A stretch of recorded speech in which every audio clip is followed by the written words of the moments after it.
Maintenant, je passe au changement de référentiel. C'est une autre façon de calculer les vitesses. Donc ici, ce qu'on a fait tout au long de ce chapitre, c'est on a calculé la vitesse et l'accélération par calcul direct. Donc c'est la dérivation directe du vecteur position. Et maintenant, on passe à une autre partie qui va nous donner le même calcul, mais on passe par ce qu'on appelle le changement de référentiel. Et cette notion de changement de référentiel, elle est très importante en mécanique du point matériel. Bon, pour cela, donc je vais considérer deux référentiels en mouvement l'un par rapport à l'autre. Donc je vais considérer un référentiel R et un référentiel R1. Donc je considère changement de référentiel. Changement de référentiel. Donc pour cela, je vais considérer un référentiel R O, X, Y, Z auquel est attachée une base I, J et K. Voilà. Et je vais considérer un autre référentiel R1 d'origine O1, X1, Y1 et Z1, ce sont les axes, et auquel est attachée la base I1, J1 et K1. Et ces deux référentiels, R1 et R2, en mouvement l'un par rapport à l'autre. R et R1 en mouvement l'un par rapport à l'autre. Voilà, maintenant, donc pour le référentiel pour R1, pour R, on a la vitesse V de M dans R et l'accélération gamma de M dans R. Et pour le référentiel R1, on a une vitesse V de M par rapport à R1 et gamma de M par rapport à R1. Donc, quel est l'objectif de ce paragraphe-là? C'est de trouver des relations, tout simplement. Donc, on cherche des relations entre, d'une part, V de M par rapport à R et V de M par rapport à R1, et aussi entre gamma de M par rapport à R et gamma de M par rapport à R1. Et donc, si on arrive à trouver ces expressions, donc, comme si on a réalisé la décomposition du mouvement. Donc, lorsqu'on a un point M qui se déplace et il est repéré par deux référentiels, eh bien, donc, la décomposition du mouvement, c'est très simple. Donc, on regarde ce qu'il fait sur le point M dans le référentiel R1 comme mouvement, et quel est le mouvement du référentiel R1 par rapport à R. Et donc, le mouvement global, tout simplement, c'est la somme des deux mouvements. Donc, ce qu'il effectue le mouvement, le point M dans R1 comme mouvement et R1 par rapport à R comme mouvement. Voilà. Maintenant, on va effectuer des calculs pour trouver cette relation. Donc, on cherche ces relations qu'on veut établir. Donc, pour cela, donc, on va considérer les positions OM est égal à X, I plus Y, J plus ZK. Et je vais considérer la position du point M par rapport au référentiel R1. C'est X1, I1 plus Y1, J1 plus Z1, K1. Voilà. Donc, ce sont les position du point. Donc, la vitesse V de M par rapport à R, donc il est défini comme étant V, c'est la dérivée d de OM sur dt par rapport à R. Et donc là, je vais l'écrire d de O 1 sur dt par rapport à R. Donc, je vais décomposer, plus d de O1 M sur dt par rapport à R. Voilà, par rapport à R. Bon, qu'est-ce qu'il représente d de O1 sur dt par rapport à R? Donc, tout simplement, c'est la vitesse de O1 par rapport à R. Donc, je vais la laisser comme ça. Mais le terme qu'il fallait détailler, c'est ce terme-là, c'est-à-dire d de O1m sur dt par rapport à R. Donc, d de O1m sur dt par rapport à R. Donc, à quoi est égal? Donc, je vais dériver. Donc, c'est d sur dt de x1 i1 plus y1 j1 plus z1 k1 par rapport, bien sûr, à R. Donc, c'est égal x.1 i1 plus y.1 j1 plus z.1 k1, bien sûr, plus x1 d de i1 sur dt par rapport à R. Attention, d de i1 sur dt par rapport à R est différent de 0 parce que i1 c'est un vecteur qui appartient à R1 et non à R. Plus y1 d de i j1 sur dt par rapport à R plus z1 d de k1 sur dt par rapport à R. Voilà. Maintenant, il faut expliciter les expressions relatives à la dérivée de ces vecteurs. Donc, d de i1 sur dt par rapport à R, à quoi est égal? Donc, c'est ce qu'il faut calculer. Donc, ce que je vais calculer, c'est que je sais que I1 est égal à 1, c'est-à-dire que le vecteur est normé, et ceci implique que I1 scalaire d de I1 sur dt par rapport à R est égal à 0. C'est-à-dire que I1 est perpendiculaire à d de I1 sur dt par rapport à R. Je dérive ceci, donc tout simplement, je fais la dérivée d sur dt de I1 par rapport à R. Donc la dérivée sur dt de 1 par rapport à R est égale à 0. Donc ceci implique que I1 est perpendiculaire à d de I1 sur dt. Qu'est-ce que ça veut dire ceci? Donc c'est-à-dire qu'il existe un vecteur alpha appartenant à l'espace vectoriel E tel que d de I1 sur dt par rapport à R est égal à alpha vectoriel I1. Et ceci, on l'avait vu dans les propriétés des produits vectoriels, c'est-à-dire que lorsque j'écris ceci, c'est-à-dire que d de I1 sur dt, il est en même temps perpendiculaire à alpha et en même temps perpendiculaire à I1, donc perpendiculaire au plan qui contient les vecteurs, ou bien le plan construit par les vecteurs alpha et I1. Donc la même chose, on va l'appliquer pour les deux autres vecteurs, d de J1 sur dt, donc d de J1 sur dt par rapport à R est égal à bêta vectoriel J1, donc il existe un vecteur tel que, et la même chose, d de K1 sur dt par rapport à R est égal à gamma vectoriel K1. Voilà. Donc, on a trouvé, mais maintenant, quelle est la relation qui lie alpha, bêta et gamma?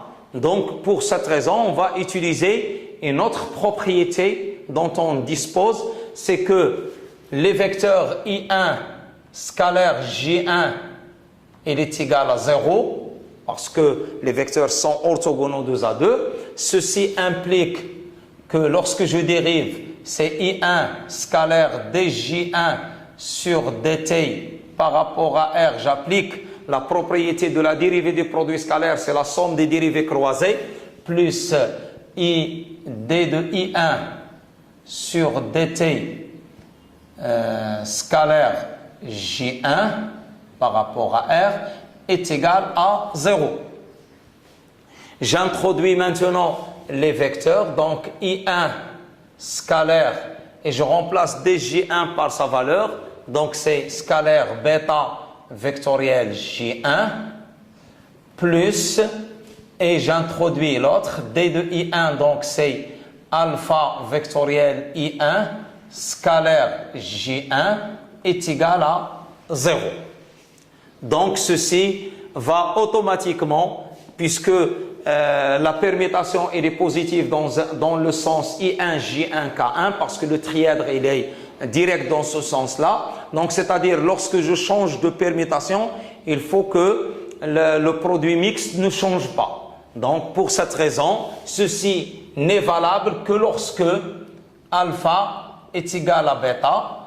Et de la même façon, lorsque j'applique la même propriété sur le fait que I1 scalaire K1 est égal à 0, I1 scalaire K1 est égal à 0, ceci implique automatiquement que alpha est égal à gamma. Et lorsque j'applique la propriété I1 J1 scalaire K1 est égal à 0, ce qui implique que bêta est égal à gamma. Donc finalement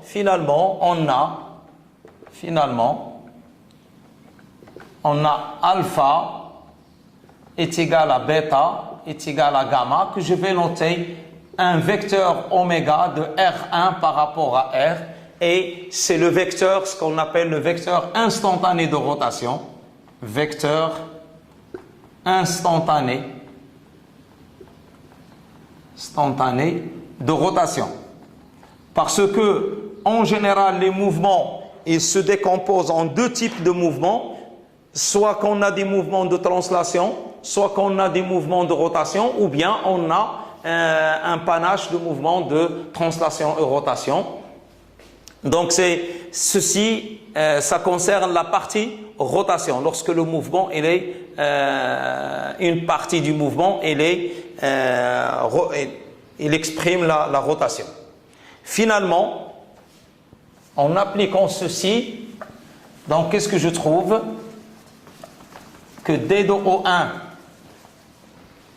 donc d de O1, M sur dt par rapport à R est égal à x.1 I1 plus y.1 J1 plus z.1 K1, ceci on l'a fait, plus, et je rassemble les autres, donc qu'est-ce que j'obtiens? Oméga de R1 par rapport à R vectoriel O1M. Donc ceci on le trouve facilement, il suffit de remplacer alpha par oméga, bêta par oméga, gamma par oméga, et on trouve oméga facteur de x1 I1 plus y1 J1 plus z1 K1, et ceci c'est O1M. D'où la vitesse V de M par rapport à R, l'expression globale, c'est V de O1 par rapport à... Donc, je trouve X1, cette expression, c'est tout simplement, c'est D de O1M sur dt par rapport à R1, c'est la dérivée.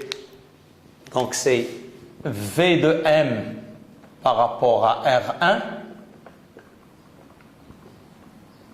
Ce terme-là, uniquement ce terme-là. Et plus V de O1 par rapport à R plus oméga de R1 par rapport à R vectoriel O1M. Donc voilà, je suis arrivé à décomposer ce mouvement, comme vous pouvez le constater. Donc j'ai le mouvement du point M dans le référentiel R, il est égal au mouvement du point M dans le référentiel R1 plus un terme, et comme vous voyez, donc c'est la vitesse de O1 par rapport à R, c'est-à-dire le mouvement de l'origine du repère R1 par rapport à R, et oméga de R1, donc c'est-à-dire la rotation du repère R. Donc ici, il y a la translation V de O1 par rapport à R et l'explicite la translation du référentiel R1 par rapport à R. Et oméga de R1, ce terme-là, il exprime quoi? Il exprime tout simplement la partie rotation. Donc ça, c'est partie translation, et c'est la partie rotation. Et donc, on pose V de M par rapport à R1, et c'est la vitesse relative de M. Donc, c'est tout simplement, c'est la vitesse par rapport à R1.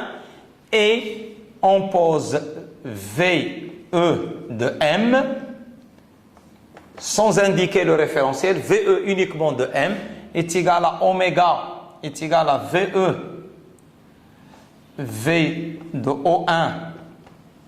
C'est la vitesse absolue de l'origine des référentiels R1 plus oméga de R1 par rapport à R vectoriel O1M. Donc celle-là, c'est quoi? C'est ce qu'on appelle la vitesse d'entraînement. Donc le mouvement, finalement, ceci nous indique qu'un mouvement dans un référentiel R, il est décomposé en un mouvement par rapport à un autre référentiel en mouvement par rapport au référentiel R, plus le mouvement d'entraînement. Donc, la vitesse absolue de M, c'est V de M par rapport à R, est égale à VR de M, c'est la vitesse relative, plus la vitesse d'entraînement du point M. Donc, c'est la vitesse relative plus la vitesse d'entraînement. Avec la vitesse d'entraînement, c'est ceci. Bon. Ceci va nous conduire à un résultat qui est essentiel.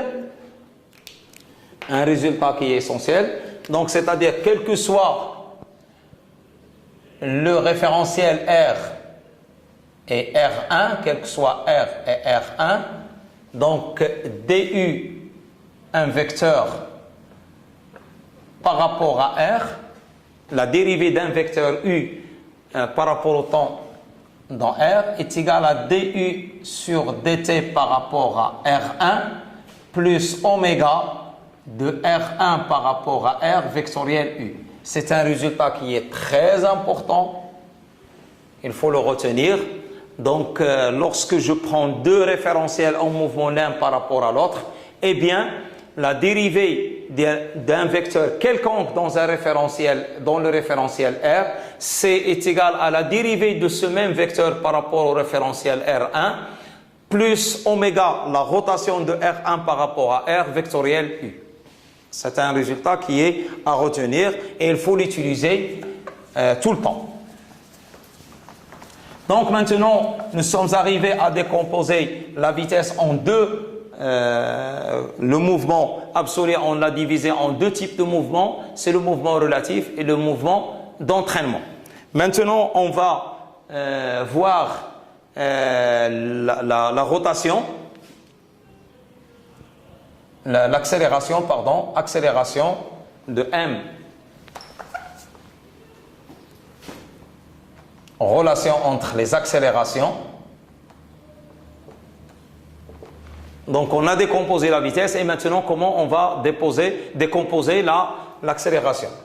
Donc, V de M par rapport à R, nous avons montré que c'est VR de M plus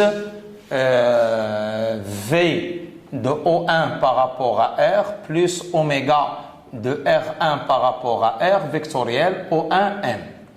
Voilà. Maintenant, je veux dériver. Donc, gamma de M par rapport à R, à quoi est égal?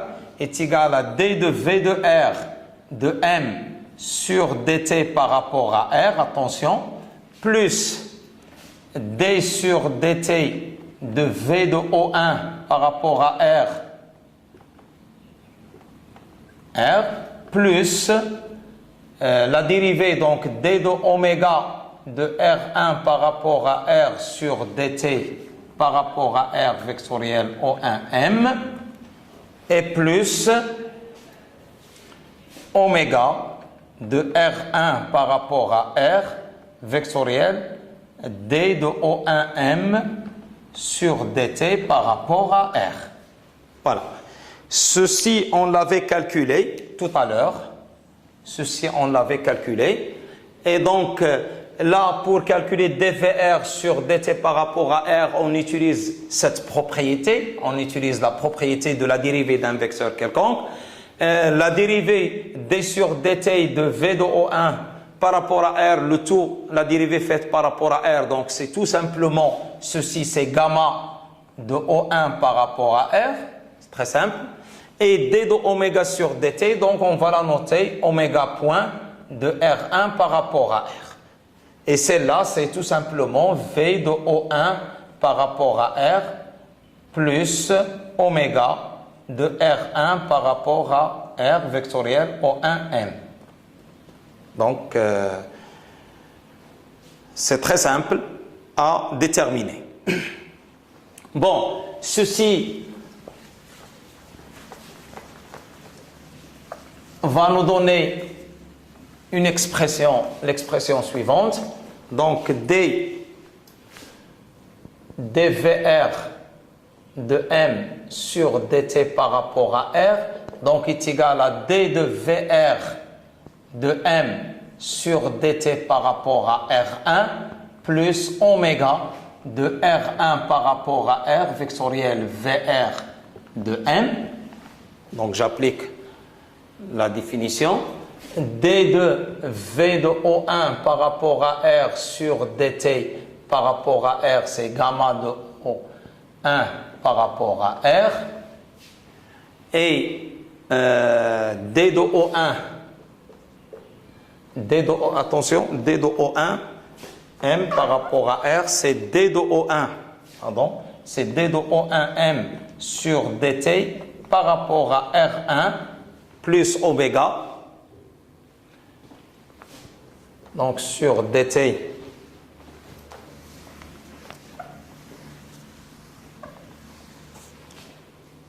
par rapport à R est égal à d de O1M sur dt par rapport à R1 plus oméga de R1 par rapport à R vectoriel O1M.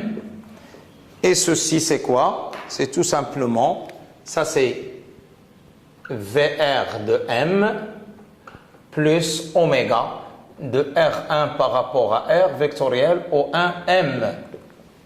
Voilà. Donc finalement, ceci va me conduire, donc lorsque je remplace dans l'expression, à trouver que gamma de M par rapport à R est égal à un certain gamma R de M plus gamma E de M plus gamma C de M. Ça, c'est l'accélération relative. Ça, c'est l'accélération entraînement. C'est l'accélération d'entraînement.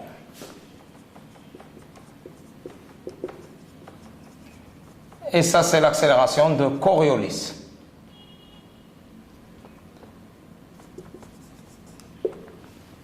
Coriolis.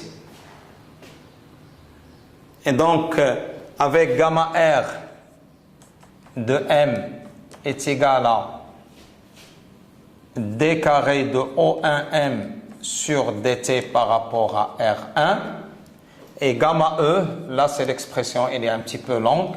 Gamma E de M est égal à gamma de O1 par rapport à R plus oméga point de R1 par rapport à R vectoriel O1M plus oméga de R1 par rapport à R vectoriel oméga de R1 par rapport à R vectoriel O1M et gamma C de M est égal à 2 oméga de R1 par rapport à R vectoriel V de R par rapport V de R de M. Voilà. Voilà les différentes expressions de gamma. Il est décomposé en accélération relative, plus une composante d'entraînement, plus une composante de Coriolis. Voilà. Mais attention, il y a une chose très importante auquel il fallait faire attention, c'est que VR de M est égal à DO1 de M sur DT par rapport à R1 et gamma R de M est égal à D de VR de M sur DT par rapport à R1. Gamma E de M, il est différent, attention, de DVE de M sur DT par rapport à R. Ceci n'existe pas. Il se peut que l'expression l'égalité soit vérifiée, mais vraiment dans des conditions très très spécifiques. C'est-à-dire, il est vérifié que pour les mouvements de translation pure, c'est-à-dire là où on a la composante rotation absente. Donc, mais il ne faut jamais utiliser cette expression. Il ne faut jamais, il faut faire les calculs. Donc, pour calculer gamma E, donc il faut faire ce calcul-là. Pour calculer gamma C, il faut faire ce calcul-là. Et pour calculer gamma R, il faut faire ce calcul-là. Donc, ceci, je vais l'appliquer pour les coordonnées cylindriques et les coordonnées, uniquement pour les coordonnées cylindriques, pour voir si ce qu'on pourrait obtenir la même chose ou non. Voilà. Donc, application aux coordonnées cylindriques. Application aux coordonnées cylindriques. Donc, on a OM est égal à ρ, et on a montré que V de M par rapport à R est égal à ρ point ρ plus ρ phi point phi, plus ici Z K plus Z point K. Bon, maintenant, le référentiel qu'on va prendre, donc on va prendre R O I J K, c'est le référentiel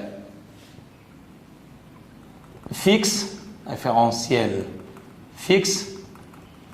et on va prendre le R1, c'est le référentiel cylindrique, donc c'est R O1, Euro, Phi et K. Mais ici, on va le prendre O1 confondu avec O. Donc, si je prends O1 avec O1 confondu avec O.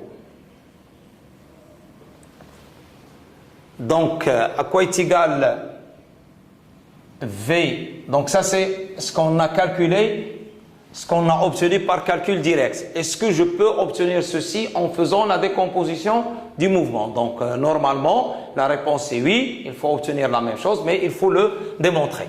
Donc, V de R de M. Je vais calculer directement VR de M. À quoi est égal? Est égal à D de O1M sur DT par rapport à R1. D'accord? Donc, c'est égal à D de OM sur DT par rapport à R1 parce que j'ai dit que O1 il est confondu avec O. Et donc, c'est quoi? C'est D sur DT de ρ plus ZK par rapport à R1. Donc, à quoi est égal? Donc, je sais que euro et K sont fixes dans R1 parce que j'ai choisi la base qui est attachée au référentiel R1, c'est euro, phi et K. Donc, ces vecteurs, ils sont fixes dans R1. Donc, je vais dériver uniquement ρ et z. Donc c'est ρ point ρ plus ρ plus z point k. Donc ça c'est la vitesse relative. Je calcule la vitesse d'entraînement. La vitesse d'entraînement, je rappelle la définition, à quoi est égal? Est égal à V de O par rapport à R plus oméga de R1 par rapport à R vectoriel O1 M. Ça c'est la définition qui est égale à V de O par rapport à de O1 normalement, de O1, V de O, puisque O c'est O1, donc c'est V de O par rapport à R plus oméga de R1 par rapport à R vectoriel OM, parce que O il est confondu avec O1. Or, le point O c'est l'origine du référentiel R, donc ce qui fait que sa vitesse elle est égale à 0. Voilà, donc 0. Donc il reste oméga de R1 par rapport à R vectoriel OM.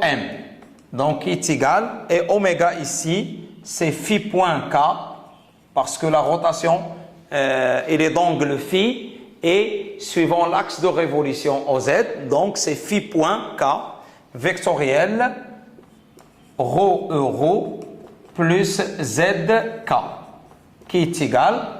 Donc, k vectoriel k, c'est 0, il reste ρ phi point, k vectoriel euro, c'est quoi? C'est E phi. Donc c'est ρ phi point E phi. Donc voilà la composante vitesse d'entraînement. Et donc par décomposition, j'ai VA de M, la vitesse absolue ou bien la vitesse de M par rapport à R, est égal à VE plus VR, donc est égal à ρ point euro plus ρ phi point E phi plus z point k. Et ceci, c'est quoi? C'est tout simplement la même expression que lorsque je réalise les calculs directement en se basant sur les dérivés. Donc ici, je retrouve la même expression. Donc, la décomposition, c'est une autre possibilité de déterminer aussi la vitesse absolue. Donc, je vais faire ceci je vais l'appliquer pour l'accélération, pour en finir avec la décomposition ou bien le changement de référentiel.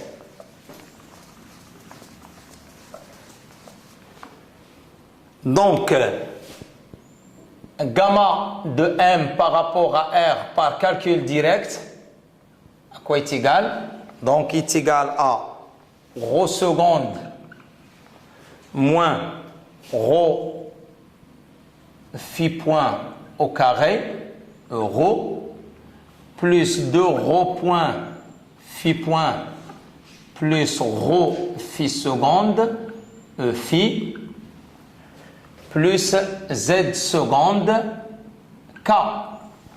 Ça, c'est l'expression par calcul direct qu'on a fait tout à l'heure, direct.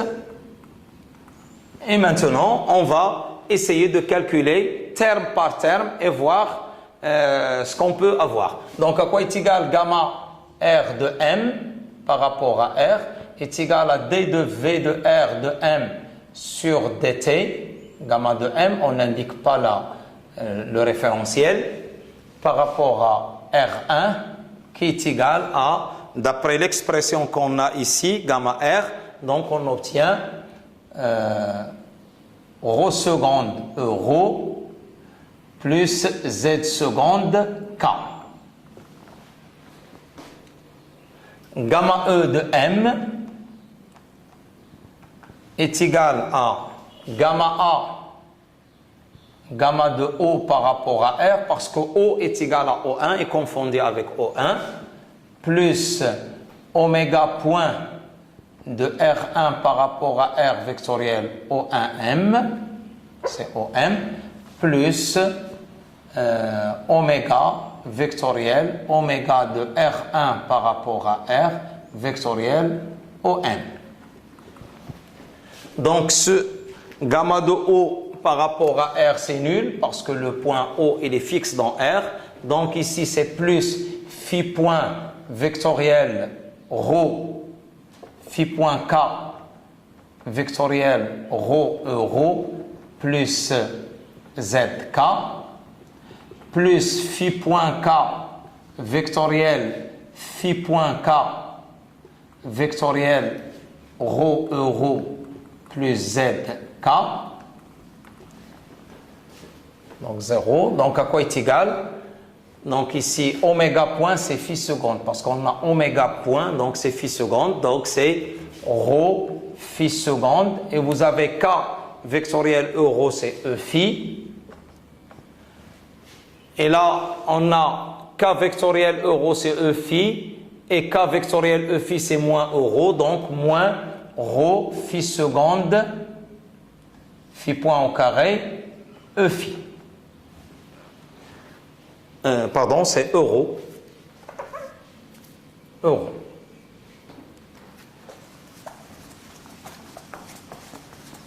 Et le dernier terme qui reste, c'est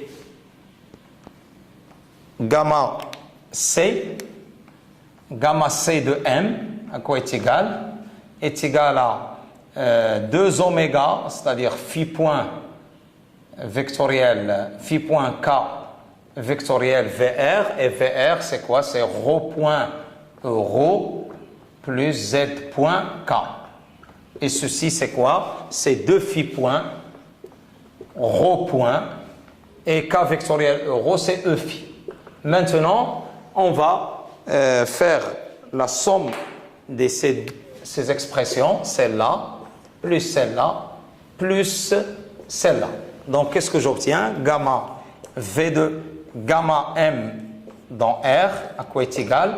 Les termes suivants ρ, donc j'ai ρ seconde moins ρ phi point au carré, bien sûr, euro, plus les termes suivants E phi, on a 2 ρ point phi point, celle-là, plus ρ phi seconde, bien sûr, et le terme qui reste, donc c'est E phi plus Z seconde K. Voilà. Et donc, en regardant ce terme-là, on trouve que cette expression, elle est la même que celle trouvée par calcul direct. Donc, on aura la même chose. Donc, ce qui nous amène à conclure que la possibilité de faire les calculs via la décomposition du mouvement, il donne la même chose. Juste, je vais un petit peu décrire qu'est-ce que ça veut dire une vitesse d'entraînement. Eh bien, comment la décomposition se fait? C'est que j'ai un mouvement absolu, c'est-à-dire un mouvement d'un point M dans un référentiel R, et j'ai un autre référentiel d'intermédiaire, R1, c'est le référentiel relatif. Donc le mouvement absolu, c'est le mouvement relatif, c'est-à-dire ce qu'il effectue le point M dans R1, et plus le mouvement d'entraînement qui est le mouvement de R1 par rapport à R. Donc, la vitesse d'entraînement, je peux l'interpréter par la façon suivante. Donc, la vitesse d'entraînement, pour déterminer le mouvement d'entraînement, il faut fixer le point M dans le référentiel R1. Et je regarde uniquement ce qu'il effectue R1 par rapport à R. Et pour regarder le mouvement relatif, donc je fixe le référentiel R1 dans R, c'est-à-dire il n'effectue aucun mouvement, et je regarde uniquement ce qu'il effectue le point M dans R1. C'est comme ça qu'on fait. C'est l'histoire de quelqu'un qui est un passager dans le train. Pour regarder le mouvement global, il faut placer un observateur sur Terre qui regarde le train passer et en même temps qui regarde la personne qui traverse, qui se déplace sur le train. Donc, le déplacement uniquement de la personne sur le train sans regarder le mouvement du train, c'est le mouvement relatif. Et lorsque le passager s'assoit, donc le mouvement qui est là, c'est uniquement un mouvement d'entraînement, c'est le mouvement du train par rapport au référentiel terrestre, par rapport au référentiel absolu. Donc la vitesse d'entraînement, elle est égale à la vitesse absolue d'un point fixe dans R1. C'est-à-dire, je fixe le point M dans R1 et je regarde uniquement ce qu'il effectue, le référentiel R1 comme mouvement par rapport à R.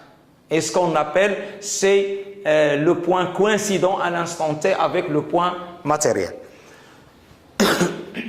Bon, je vais juste donner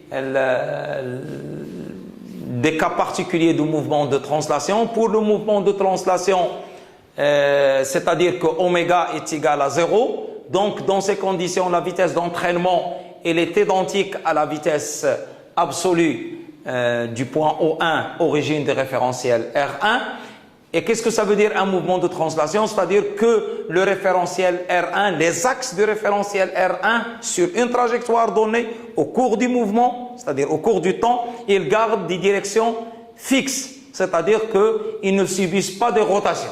Ils gardent des directions fixes. K1 reste parallèle à tous les K1 quel que soit T, les J1 parallèles à les J1 quel que soit T, les I1 parallèles au vecteur I1 quel que soit T. Donc si on a un mouvement de rotation pur, c'est-à-dire que le point O1 ne se déplace pas et uniquement les axes qui font des rotations, I1, J1, K1 font une rotation par rapport à R, et dans ces conditions, la vitesse de V de O1 est égale à 0 et le mouvement, elle est réduit à une rotation pure, c'est-à-dire que la vitesse d'entraînement, c'est oméga vectoriel O1n. Voilà. Sur ceci, je termine ce chapitre. Merci de votre attention.